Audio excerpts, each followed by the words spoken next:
Well, hello there, YouTube, and we are done. We're done with this muddy beast. That's what I'm probably gonna call it, the muddy beast. Let's talk about what I've done.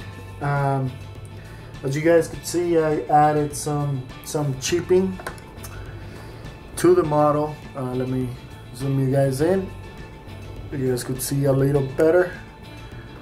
Added some chipping to the model, just in random places. My chipping needs a little bit more work, but what I did is I just took a sponge and I just kind of like dabbed it, you know, and like in the hatches, you know, wherever you see more contact, that's what I saw it. I mean, when I applied, another thing that I did was I changed the color of the sand and the mud to a more brownish reddish color. It was more yellow. If you guys could see the other videos, you'll see the difference, because yellow, to me, yellow dust and yellow mud or yellowish mud, it's more like on a desert kind of terrain, you know. Brownish or reddish mud, it's more of tropical rainforest kind of terrain, you know, and so that's what I wanted to go for, a little more, you know, Russian mud is reddish. So I matched it to that. That was suggested to me by a couple of modelers, you know, who happen to do a lot more Russian stuff than I did. So I also added the sagging effect. For that, what I did is I cut a paper clip and I used the little, you know, sections or rods of paper clips, and I drilled 4 holes on the side and I stuck them in there, and that holds the tracks down and it gives it that sagging effect. Okay, you guys can see the other side, and there's some parts where I'm been handling the model and I gotta go back and repaint some parts. You guys can see right here, but that's easy. You know, just throw some green with the airbrush using a card to block everything, and then chip it, and that's it. Also added the staining on the back, just using flat black with the airbrush. And yes, guys, what I did is, let me reach around over here. This, I did a simple base. I went to the dollar store, I got me a photo frame. Then I went to Michael's and I bought this modeling clay.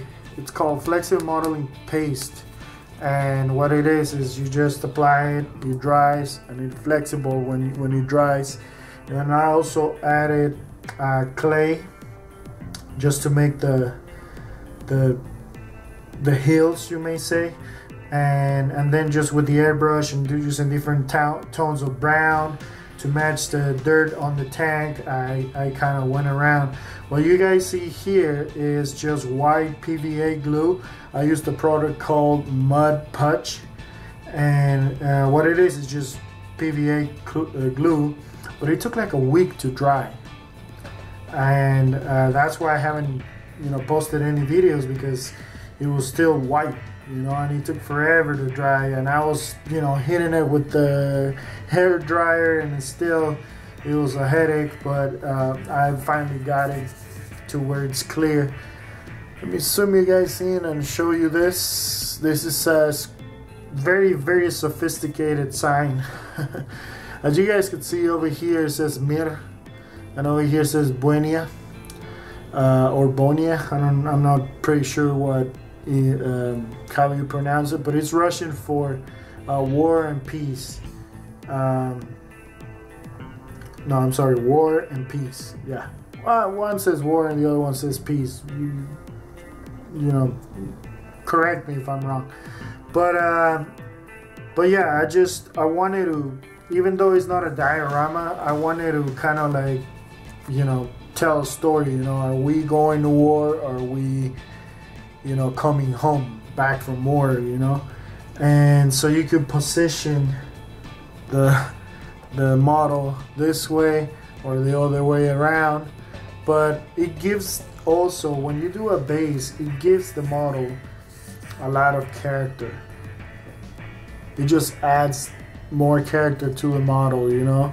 And yeah, believe me, if you go to shows, models that are always on base or in a diorama are always gonna get more attention, you know, just because it adds a lot to the model. So I wanted to add a little bit to the model and you know, kind of take the attention out of the model, you know. But yeah, I had fun, guys. This was part of the out of the box group build over at Flory Models, and I tell you, I started this model with the idea of color modulation, which shifted to the idea of just making it a muddy, kind of dirty tank that it's been through hell, you know, and is now coming back home. And you know, I just had fun. I hope you guys had fun. I know I had a blast, especially doing the mud effects. I show you guys how I do the mud. It's really simple. The base cost me $1.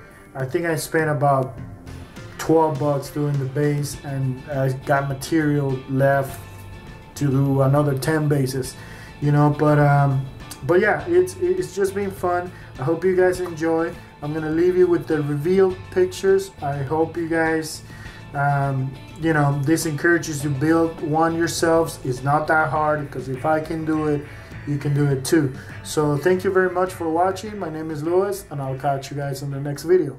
Bye bye.